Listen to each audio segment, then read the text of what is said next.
Really glad that you were able to make time to join us.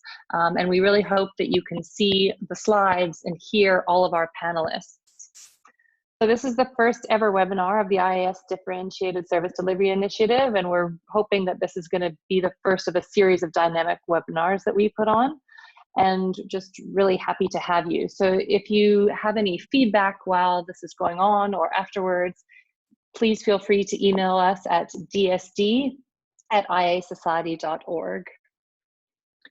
So just a brief overview of the session. As I mentioned, my name is Anna Grimsrud. I work for the International AIDS Society, and I'm based in Cape Town, South Africa, where I'm hosting this webinar from this afternoon or this morning or this evening, depending where you are. And we've got a really great lineup of speakers and presenters today. So we have 4 10-minute presentations, and those are going to be from my colleague Helen Bygrave, who's going to talk you through some guidance on leveraging DSD models for stable clients to scale up TPT.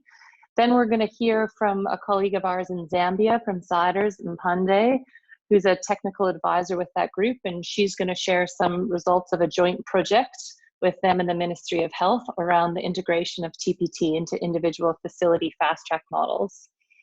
After Mpande, we're going to hear from a representative from the Ministry of Health in Mozambique, Arenio, who's going to talk to us about 3-month TPT and ART refills in his context. And then we're going to hear from someone else here in South Africa, Dr. Harry Hausler, around TPT integration into South Africa's new DSD models and the new TPT guidelines that are forthcoming.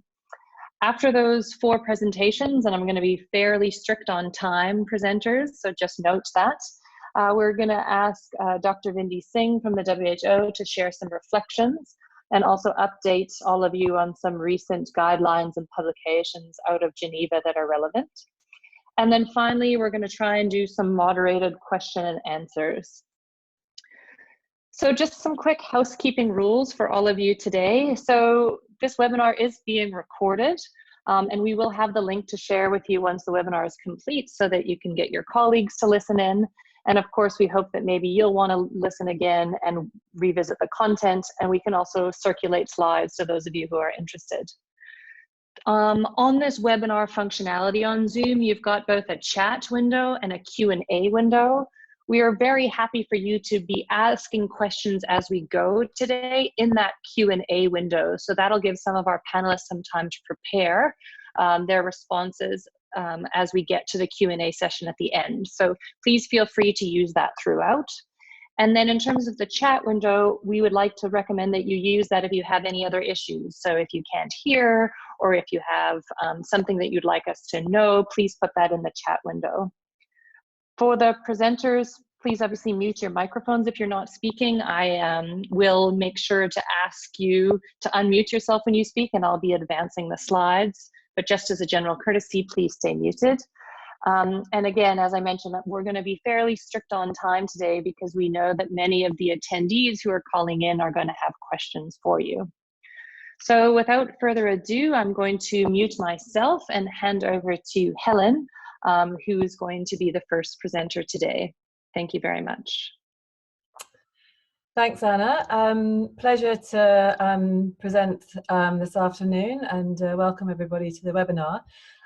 So I'm really just going to be setting the scene and going through really some kind of key highlights of a supplement that we published in December on how we can leverage our DSD models to scale up TB preventive therapy. And this document's available on our website, and we'll be sharing the link for that. Next slide, Anna. So why is this all important? We obviously feel it's important. We've all turned up today, but as we know, by the end of this year, we have some big targets to reach in terms of scaling up the number of people living with HIV who are receiving TPT treatment. And whilst having to achieve this TPT scale up, what we see across sub-Saharan Africa, next click, Anna, please. What we also see is this really kind of dramatic scale up of a range of differentiated ART delivery models for stable clients. Next click, Anna. And so really what we wanted to try and address in this supplement is, whilst these models really are pushing towards less frequent clinical visits, how do we also take that opportunity of these models to ensure that clients are screened for TB and initiate and complete TPT successfully? Next slide. So in the supplement, we've described these 3 scenarios, and in the briefer there are some kind of real life examples to illustrate these. Scenario 1 is where we think about TPT being initiated at the same time as ART initiation, and questioning whether TPT completion should be a requirement before deciding a client is eligible to enter into an ART delivery model. The second scenario is when a client becomes stable and is therefore eligible for differentiated ART, but TPT is ongoing. The duration of TPT is for several more months, and how we can look at integrating delivery of TPT within a stable client model as the patient enters into one. And then the third scenario is for clients who are already in one of our standard models, for example, fast track clubs, community ART groups, and how we can integrate TPT for those clients already within the model. Next slide. So some key questions we wanted to highlight for when considering how we're going to implement this integration of TPT into DSD stable client models is, firstly, should TPT completion be part of our eligibility criteria for stability in order to access a differentiated ART delivery model for our stable clients?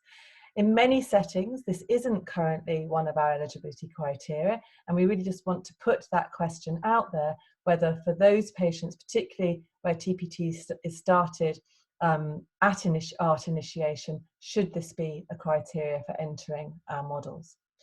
Secondly, can the duration of TPT refill be adapted to align with our ART refill to facilitate this integration? And thirdly, can the TPT refill duration be aligned for all members in a group model, such as a club or a community ART group? Next slide.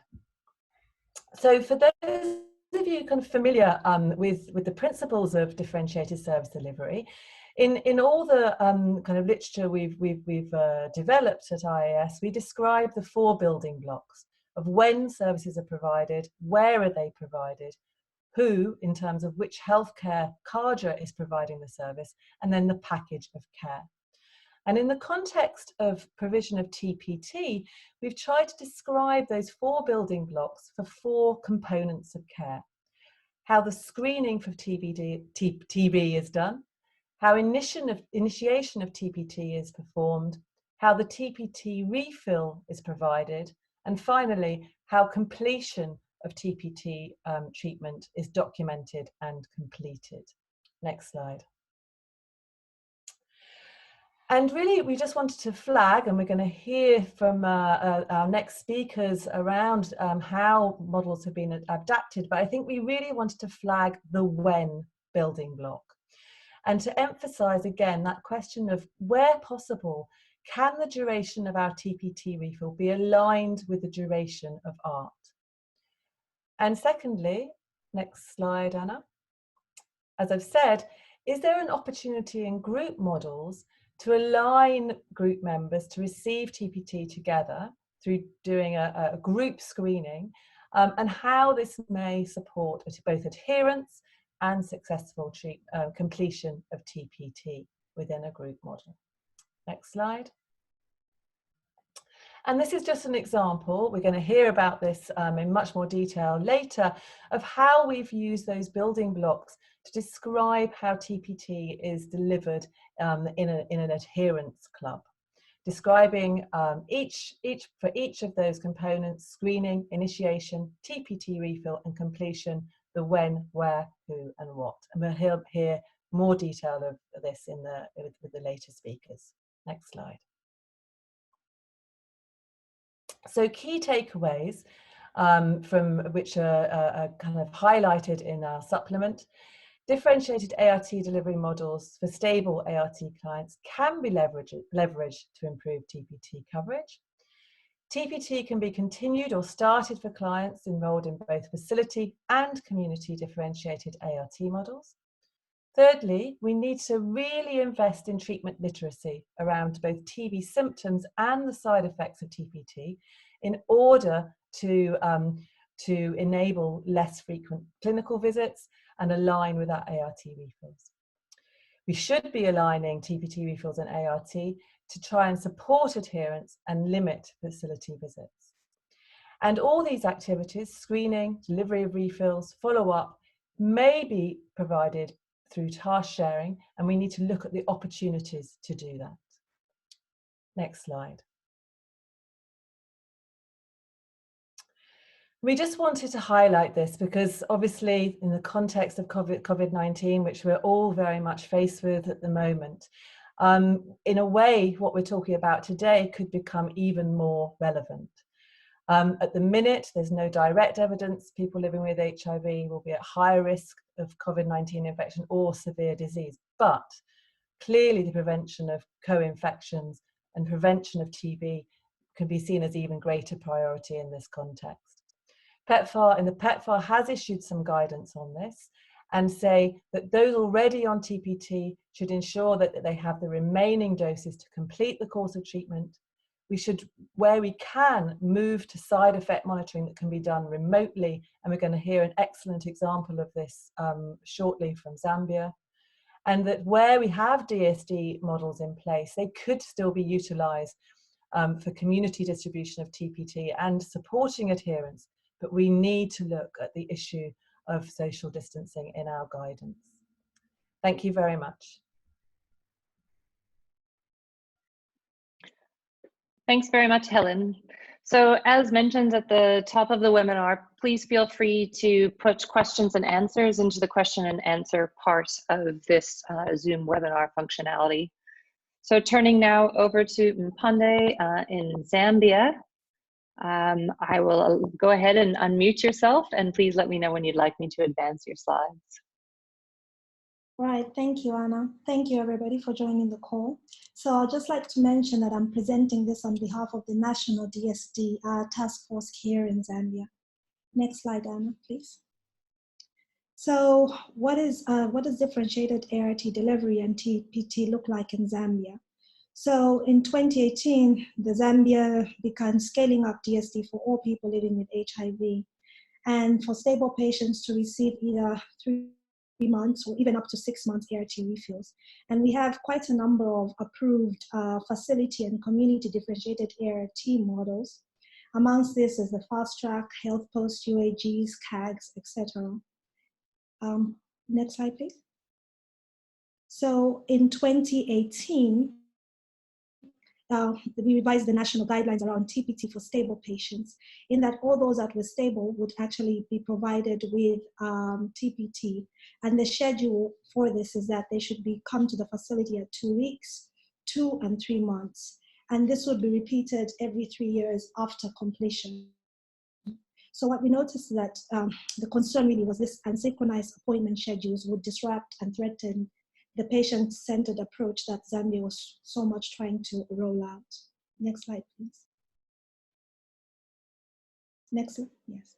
So in 2019, during a sequence meeting, Zambia won, the DSD task force won a Shark Tank improvement pilot study. So the main objectives of this pilot study were, 3 of them actually, to assess the feasibility and process around the introduction of TPT into differentiated ART model, and also to determine the uptake of TPT among the stable people living with HIV. And the last one was to train the clinic staff on how to actively screen for TPT and use structured information approach for delivering messages designed to empower the people living with HIV. Next slide, please. So the lessons learned from this project will inform further scale up. So we proposed that we would implement this pilot project in a fast track model. And this is just an infographic that just shows what fast track is in Zambia, which is really an accelerated pharmacy up for stable patients, where every 3 months the patient would come and receive adherence counseling and collect the ART drugs from a fast track unit. And every 6 months they'll then come for their clinical visits, where they'll get, they'll get to see the clinician and also receive adherence counseling and collect their drugs from the fast track unit. And the reason why we selected the fast track is that at the time it was one of those largest models that we had across the country. Next slide, please. So as earlier spoken about, we used the 4 different 4 building blocks and adapted this to describe TPT delivery in fast track. So this just gives, the screening of the TB, when, where, who, and what, who does it, and also the initiation, the TPT refill, and the completion of the TPT. So this TPT was done at enrollment. The screening of TB was done at enrollment, and then monthly during follow-ups. And the follow-ups were being done by phone to the client at 2 weeks, and month 1, 2, 3, 4, and 5. And then on month 6, the patient would actually come to the facility. Next slide. So the methods that we use is that we selected one high volume facility in Lusaka with a patient load of more than 4,500, sorry. And we conducted sensitization with various stakeholders. We then adapted training materials and the SOPs, because as I said, we already had a fast track models going on in these facilities. Then patients were screened for TB as per national guidelines. And we used empowered and structured health messages on TPT importance, identification, reporting of TB, symptoms, expected side effects, and management. And also 3 to 6 months dispensation was provided of TPT and ART at the same time. And as earlier spoken about, we did phone calls at 2 weeks, month 1 up to 5, to check for questions concerning experiences. So we had lay healthcare workers that we still have, because this is ongoing, still happening at the moment. The lay healthcare worker would actually, get in touch with the patient and ask the patient, how they've been faring and what experiences they have had whilst taking the TPT. And I'd just like to mention that the project is called Zesamale na TPT, which is a local language, which just means self-empowerment of people living with HIV so they can take care of their own health. So that is why we made sure that the messages were strong on empowering the patients to understand what should happen, what are the expected things, or what the experiences, going on as they are on TPT and ART. Next slide, please. So I'll just quickly go through the results. So we had a screening period for a period of 1 month. So total, we screened 1,176 and enrolled 825.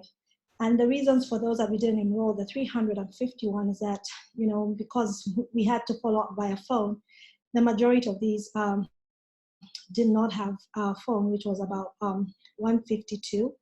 And then about 182 either had TB or TP, recurrent TB, or had already taken the IPT.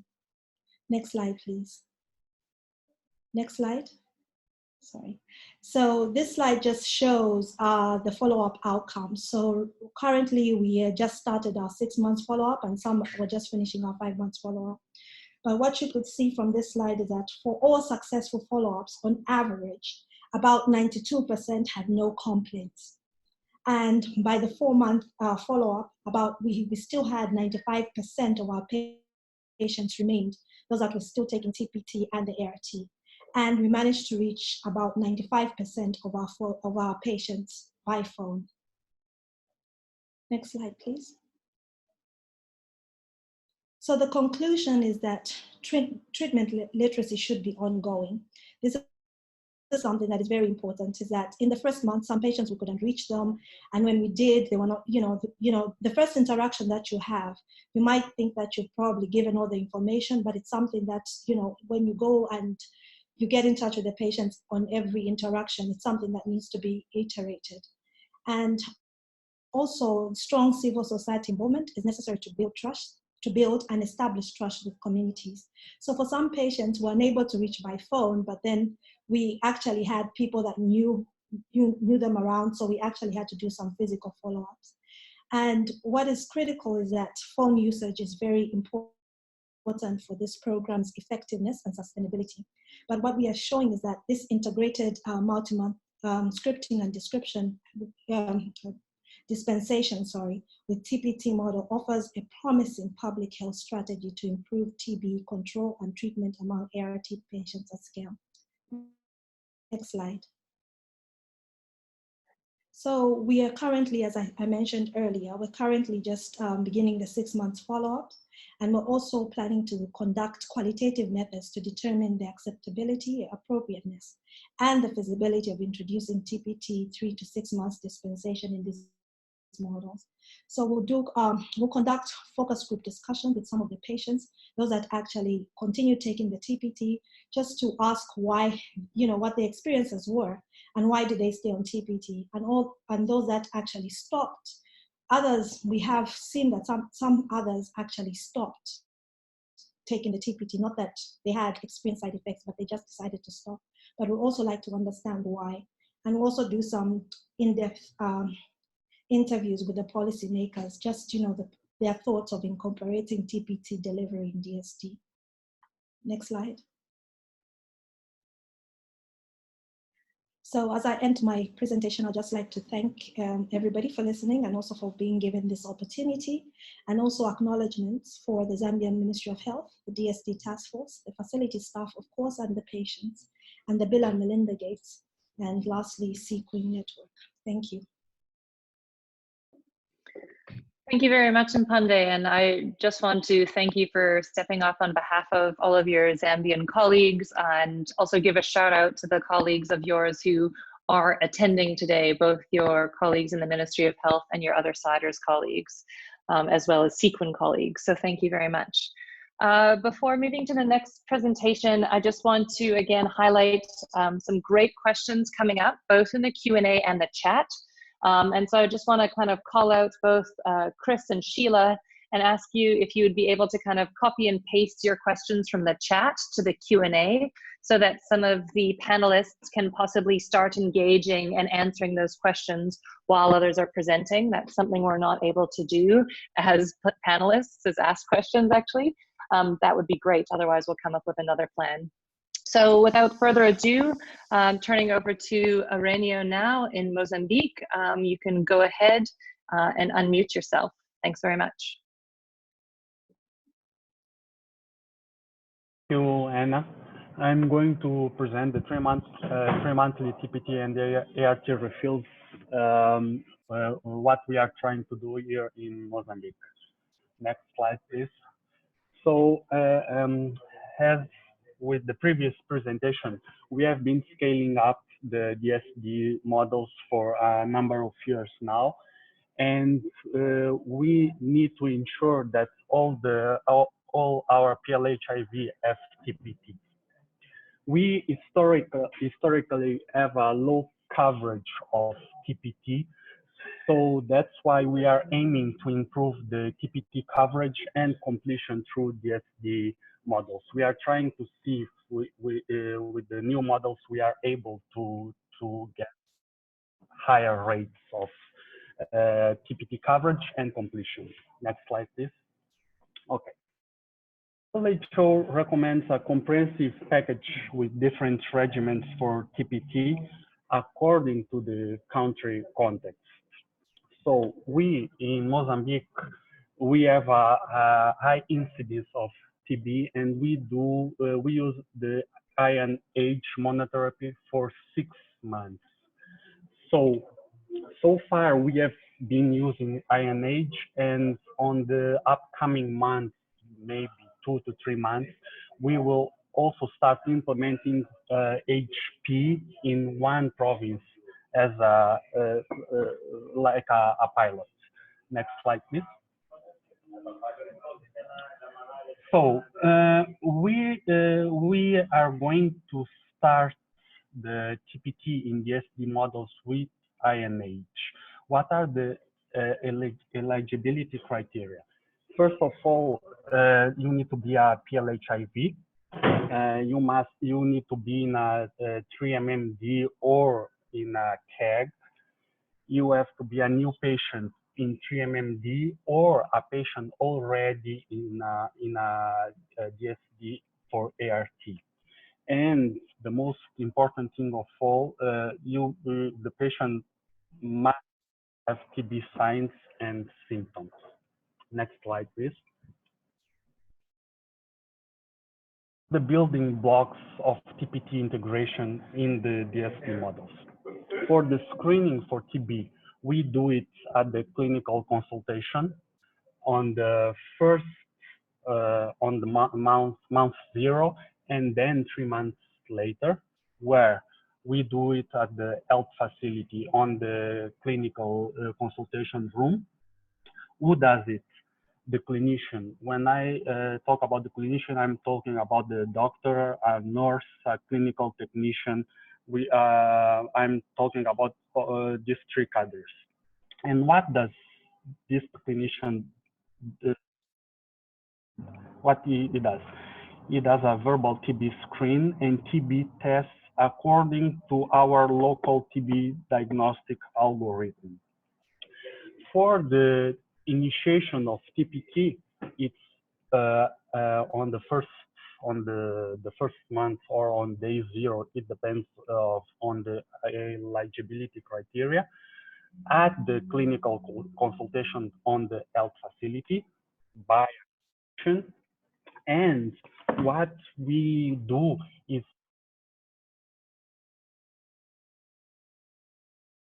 the TPT eligibility assessment script. We also do we aligned with the ART refills. And finally, we have to register the TPT. The TPT refill, we will do it 3 months after the initiation. So on the 3 months after the initiation, when the patient comes back, he collects more pills at the health facility pharmacy, and the pharmacy technician will dispense the TPT refills. And when he is doing that, he will dispense the TPT and the ART refills. He will do the TPT follow-up screening and register the TPT. For the TPT follow-up screening, we are worried about the lines. If it make the lines longer because of the screening. So we are trying to see a different way to do that, like allocating some lay counselor to the pharmacy, but we are not sure of how we are going to do this. Are we working with the completion of TPT? 6 months after the initiation. Remember I said that we do 6 months in age. Where at the health facility by action, and what we do at the end, we do the TPT completion register. We are doing for our building blocks.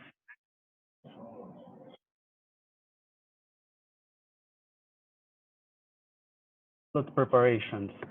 So this was a very long process. Actually, it started a couple, 2 or 3 years, if I'm not mistaken, 3 years ago. We had so many barriers, but we managed to outcome them. So at the moment we have the guidelines finalization, and we are wrapping them. We are planning and phase expansion. We will start doing the TPT DSD in the health facilities that are already implementing 3MMD. We must do the providers training, the tools development, replication, and distribution. We have already the tools, so we must do the replication and distribution, and the funding and DSD implementation. Funding, it's a very big issue. We have been developing the guidelines, and along the way, we kind of forget the findings. So in this moment, we are stuck because of the funding. Next slide, please.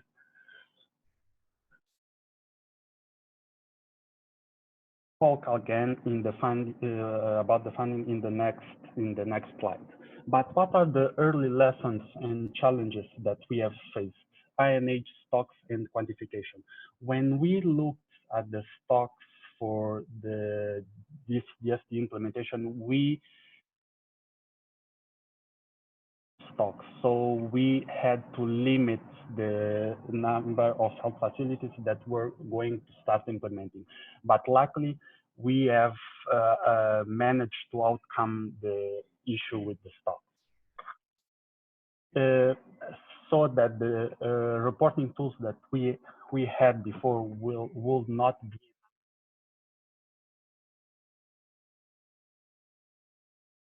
new tools. Copy and other. I'm talking about the funds here. I will develop that on the next slide.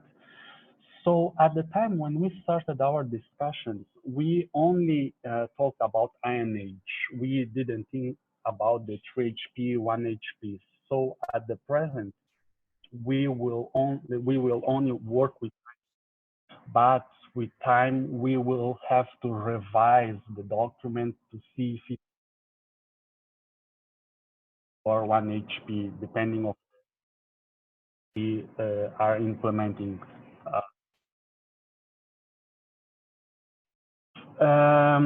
We have to adapt the DSD model for each regiment.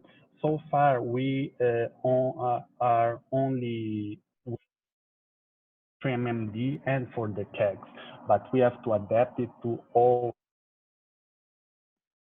models. To clearly define the screening protocol, we had a lot of discussions to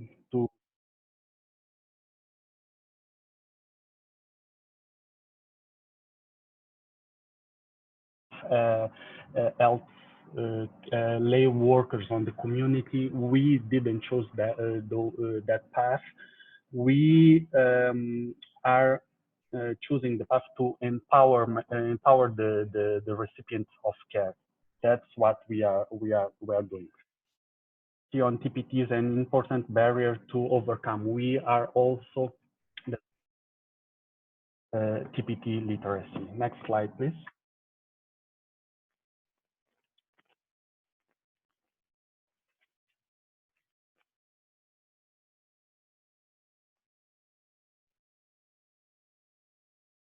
Because of the funds. We lost so much time, energy discussing the guideline and overcoming all the barriers that we had that we forgot to plan for the funds for the replication of the MNI tools.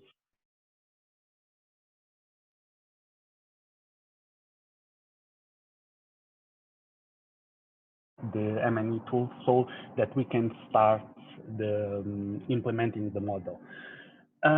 We have seen that in some of our provinces, the health facilities have already started implementing. We have seen in our also seen in our visit is that the tools that are there are not enough to report to NH, so that will have a big impact on the stocks. So that's why we are refraining them from going further until we replicate and start the official implementation. Next slide, please. Thanks very much, Aurelio. I think you're finishing right on time. Yeah. So just going to make a quick and smooth transition. Thanks so much. And thanks for all of you for persisting. I know there was some blips in connection, but hopefully you caught most of what Aurelio had to share. And without further ado, turn over to Harry Hausler to talk a little bit about what's happening in South Africa. So over to you, Harry. Please go ahead and unmute yourself.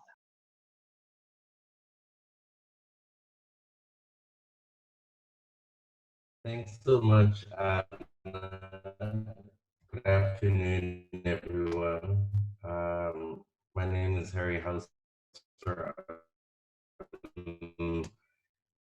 the CEO of TB Care, an NGO in South Africa, and also the chair of the TB prevention task team of TPT integration into South Africa's models and our new national TPT guidelines. Next. Anna, are you advancing? Okay, thanks. So to date, there's not guidance on TPT integration into DSD models for ART patients, other than in one of the 9 provinces, the Western Cape, where I'm located. TPT refills have not been pre-dispensed with ART refills in most places, although there are some examples of it. South Africa's DSD guidelines have recently been revised, and the new TPT guidelines are close to finalization. It's like in Mozambique, it's been a very long process with lots of consultations of different role players. We're hoping to finalize in the next month. Next. So the new TPT guidelines include a number of new options. What we've had up until now is just isoniazid for 6 months for household contacts, and isoniazid for 12 months based on the Kaya study for people living with HIV. New regimens that are available now are isoniazid and rifampicin daily for 3 months. For children who are TB contacts, isoniazid and rifapentine weekly for 3 months for people living with HIV who are stable and virally suppressed or household contacts over 15 years old. And TPT, there is a restriction on TPT for pregnant women only being provided if their CD4 count is below 350, otherwise deferring until 6 weeks postpartum. Next. So what's new in the guidelines, we've had in our past guidelines eligibility of children under 5 years old who are household contacts and people living with HIV, but additionally now are all household contacts regardless of age or HIV status. And some clinical indication, people who are at higher risk for TB, including silicosis, anti-TNF treatment, dialysis or transplantation, and pregnant women with CD4 less than 350. So the algorithm remains just a symptom screen, so no skin test or IGRA is required, and chest x-rays are optional. And the treatment options, as I've already described, 12H for people living with HIV, 6 months of isoniazid for household contacts, and 3 or H for children, adolescents under 15, 3HP for stable virally suppressed and household contacts. So the integration of TPT into national DSD models is a new thing. It's a new section that was added to the guidelines. And thanks particularly to Lynn Wilkinson, who provided input for that section. And so it's specifically, there's specific guidance within the new guidelines on how to integrate TPT with DSD. Next. So the background to the revised DSD guidelines in South Africa is that clinically stable ART patients are eligible after 6 months. It was previously 12 months on ART for one of, there are 3 different repeat prescription collection strategies. So fast track lanes at facilities or facility or community adherence clubs, and external pickup points, with those options being private pharmacies, communities, and we have some automated dispensing machines now also being implemented through PEPFAR partners. Next.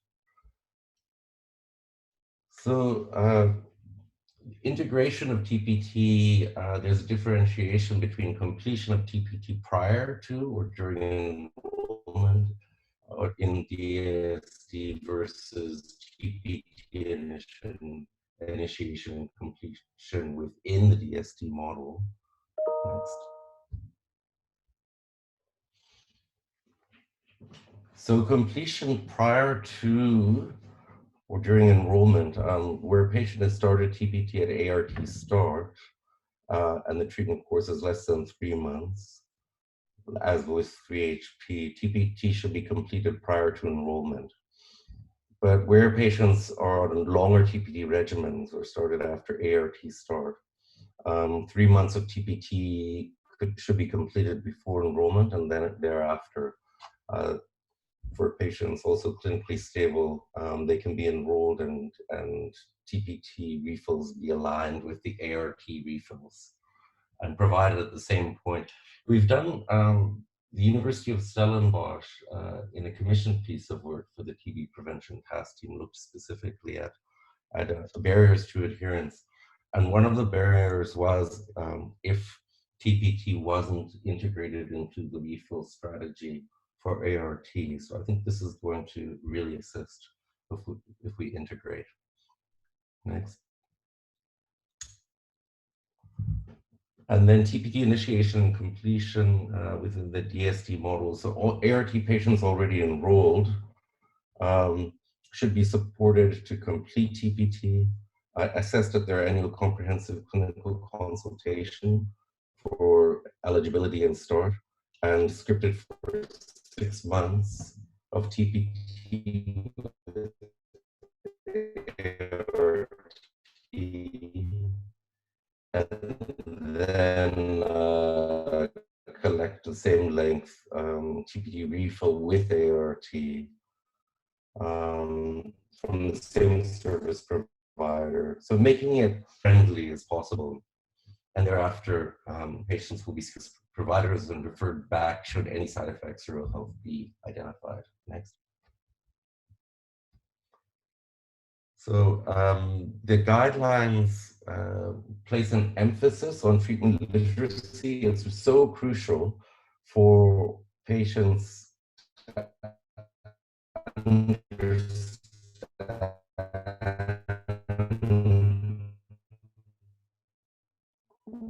why they're taking TPT, what effect it has, commissioned work. WAP assessment at 6 months, and the completion assessment at the next annual comprehensive clinical consultation.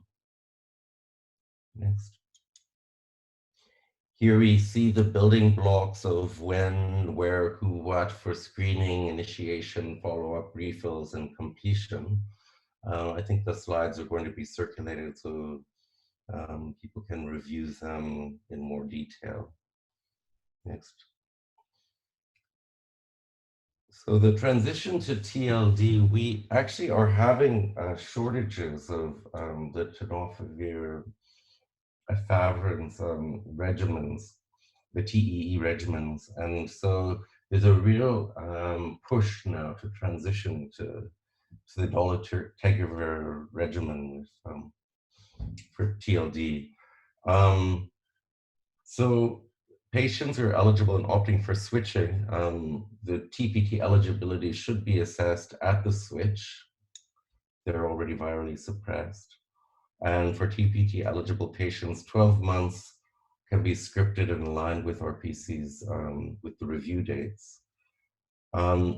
We are still, the guidelines are not recommending initiation if people are newly initiated on TLD to provide 3HP, but only those who are already virally suppressed, pending results of the Dolphin 2 trial. Next. So the plans for implementation are, of course, limited by resources, again, as in Mozambique. But there are high burden pilot districts that have been identified for initial implementation, and they're aligned with Global Fund support to the National Department of Health. And the new TPT guidelines we are hoping will be finalized in the next month. And then scale up will be expected during the course of 2020 to 21, including integration into the DSD models. Next. So some of the lessons and challenges we've had were that the consultation process was extensive and caused a lot of time delays to adapt the WHO guidelines for the South African context. There was a lot of debate.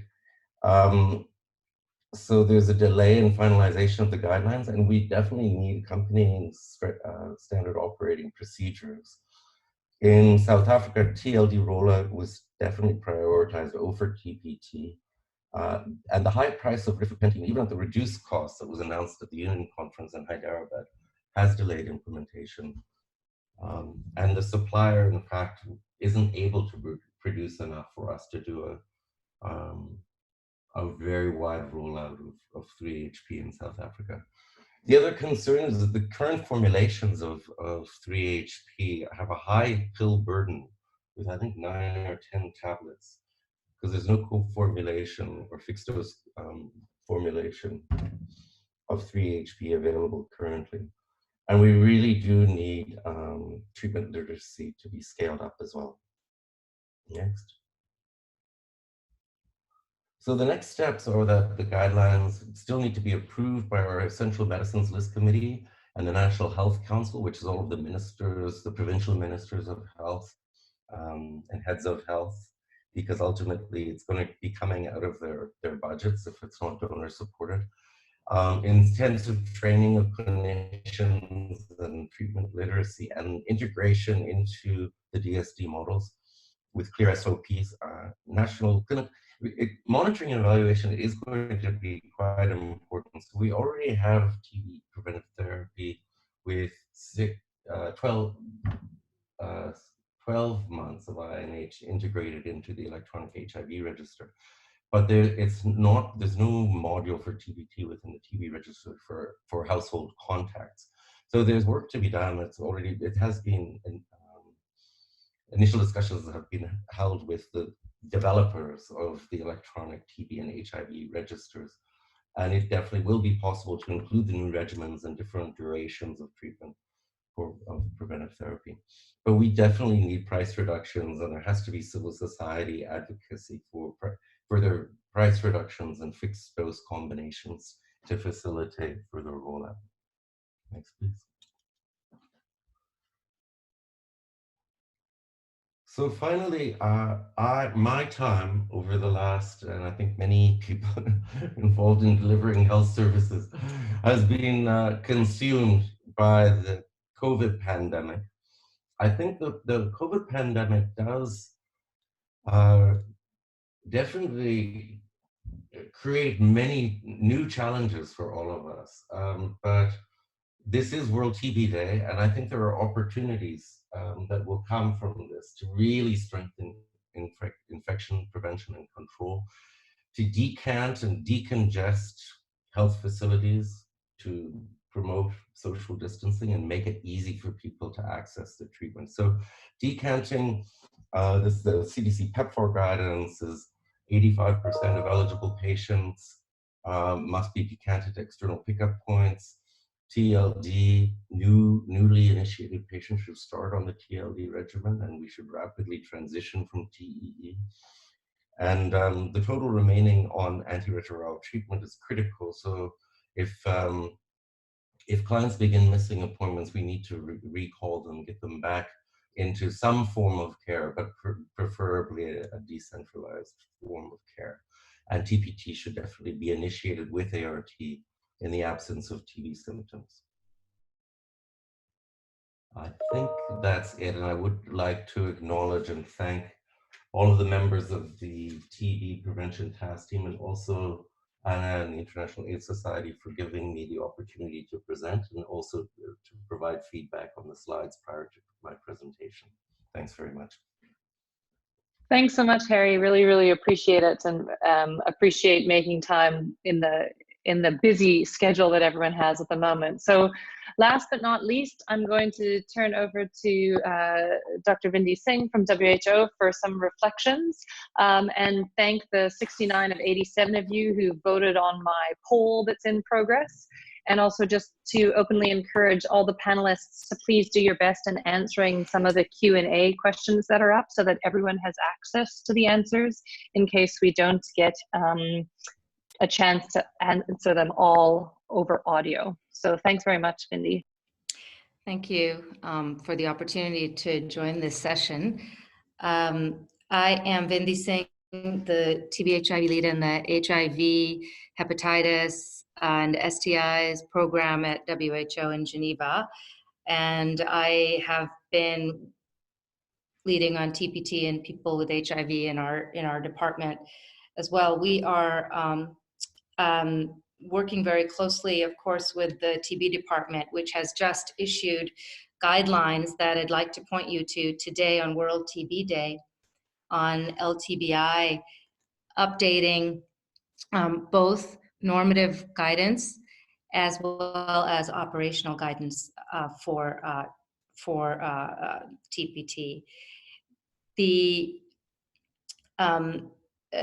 Before we go into the operational handbook, just some of the biggest changes are with the addition of 1 HP and 1 month of rifapentine and INH daily, as well as 4 months of rifampicin as alternative regimens, as well as some updates on management of and provision of TPT during pregnancy, and you know, a few other details. I won't go into those, but you're welcome to obviously go to the WHO website and the TB department website at WHO.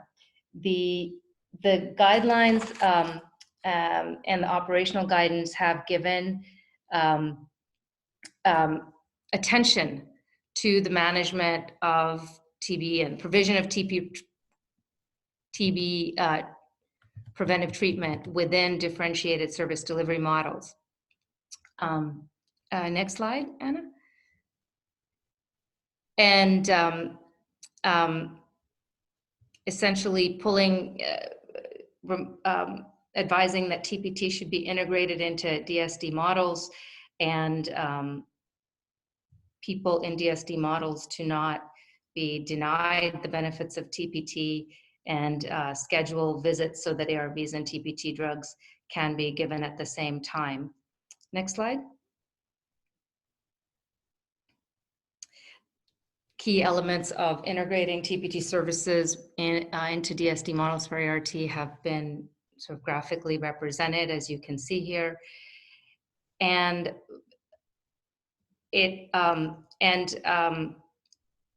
while very short regimens, such as 1 month of rifapentine and INH, are recommended to be completed before provision in the DSD model, in fact, any TPT regimen could be provided under DSD per our operational guidance. And of course, critical to identify and manage the adverse events and document the treatment initiation and completion systematically. We are very encouraged to see the work that's happening in the countries as presented today, and look forward to hearing more from country experiences and answering questions. I will keep this super short because we only have 5 minutes left so that Anna can take over for quick Q&A. Thanks very much, Bindi. Really appreciate you also joining us today. So want to kind of see if there are any attendees who are absolutely dying to take over the microphone from me. I'm very happy to unmute you. You can go ahead and raise your hand, and that's how I know that you'll have a question for the audience. Otherwise, I can throw some of the questions that we've received in the Q&A chat back to the group. If we don't get a chance to go through all of those, I will make sure we follow up with our presenters and panelists today to get them to answer them, whether or not they were project-specific questions or more general questions or questions related to the context that we currently find ourselves in with the COVID-19 pandemic. So I don't see anybody raising their hand. I'm wondering, Mpande, if you want to share a little bit more detail around some of your early pilot results, because you had a lot of questions in the chat. And so some of these questions were about what proportion you weren't able to reach over the phone, and if when you reached them, they were still taking their TPT. If you could share a little bit more around the experience of the peers who are doing the screening via phone, and what proportion of clients were screened ineligible for TPT because of a contraindication. So I'm going to see if you're able to answer some of those now. I can see that you're still with us. You could go ahead and unmute yourself. Thanks, Anna. Yeah, so I did answer some of those in the Q&A. So the first question, I think, was on the proportion that could not be reached by phone. So by month 4, about 5% could not be reached by phone. And when we did follow them up physically, the majority were actually still taking drugs. So the other thing that maybe I didn't mention is that the challenge has been that, you know, we need to, if we choose this option of phone follow-ups, we need to make sure that each time a patient comes, we actually update the information on the current phone number. Because some of them, they actually gave us the phone numbers, but they're not going through, or they gave us a phone number for someone else. So that's the challenge we've been having. So yes, the majority of them, when we did follow them up, they are still taking the drugs. So I think the next question is on the experiences of peers screening via phone.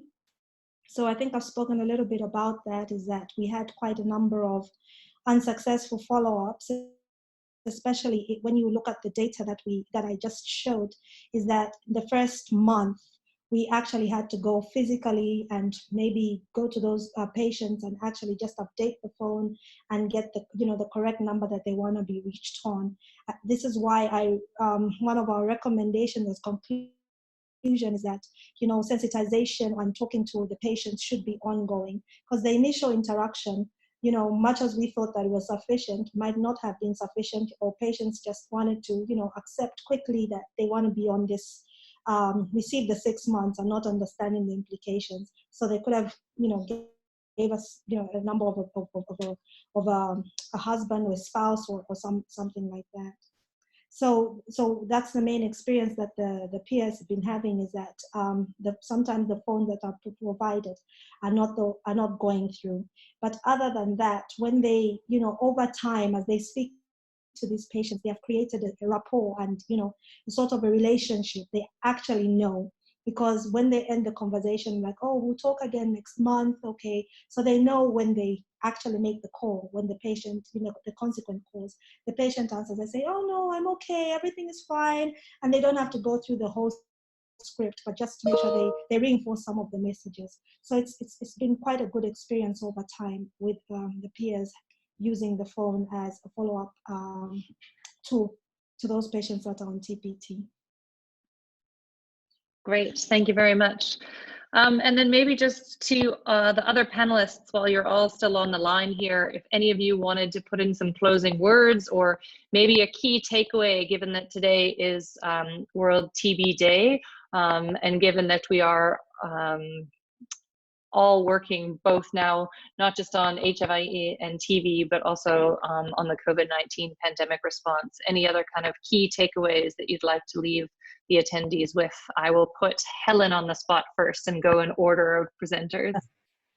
Yeah, I mean, I kind of want to agree with what Harry said. It's actually the situation we find ourselves in, and I'm just also speaking from the dramatic changes in how we're providing health services, even here in the UK, moving to remote consultations and doing everything we can to ensure ongoing quality healthcare, but to limit patients visiting our facilities. And I think the concepts of DSD, the opportunities to look at extending our refills of TPT, but doing that safely.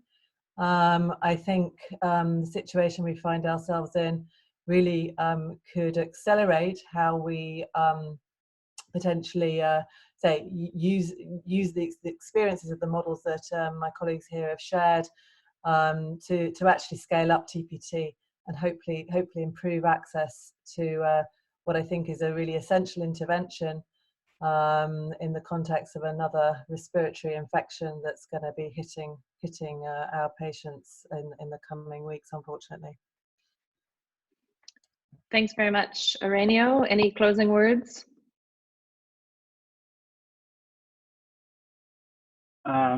Thank you, Anna.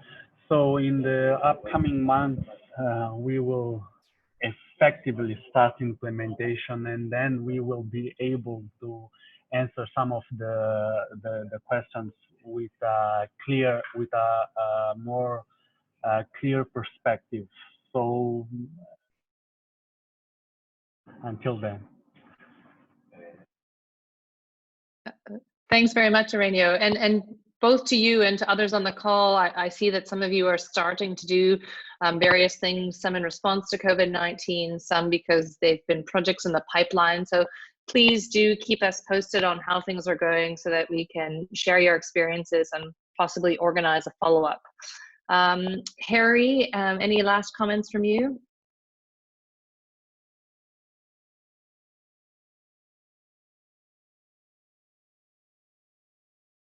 I'm afraid we've lost your microphone. Apologies. So please feel free to type a last comment. And finally, last but not least, Vindi, anything else you'd like to say to us today? Just we are looking forward to the experiences from countries, and are also thinking very much about how to manage HIV programs in the context of COVID-19, and you know, DSD is obviously helpful. There are fewer visits to clinics, so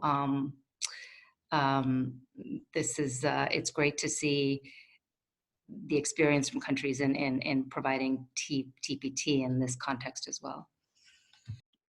Thanks. Go ahead, Harry. For a moment, yep. Yeah, but yeah, I mean, I think that it is important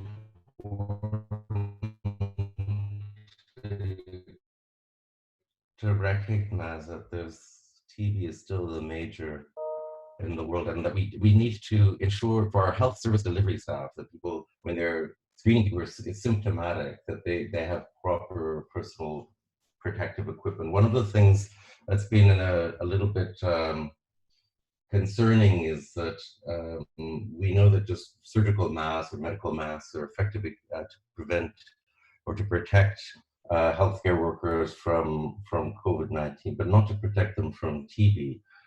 So to ensure that the frontline staff have proper PPE, and that we use the opportunity of this screening people with cough and fever for TB as well as COVID-19, and then and quickly link them to treatment or provide support to them. But then, as mentioned earlier by the other speakers, it's really important to decongest facilities and maximize social distancing. So getting people options that are decentralized will assist to prevent further spread. Absolutely. So on that note, just want to say thank you to all of you for making the time to join us this afternoon. We will stay in touch, and we will make the slides available to those of you who want them. And we will also make a recording available. And just to say that we also agree that really, if ever there was a time to accelerate access to DSD, this is the time. And we really think there's some practical ways that countries and programs and implementers can start to do that. So please be in touch if you'd like to discuss that more. And we look forward to seeing you all on our next webinar. Thanks very much, everybody. Have a good afternoon, day, evening. Bye. Thank you. Thank you. Bye-bye.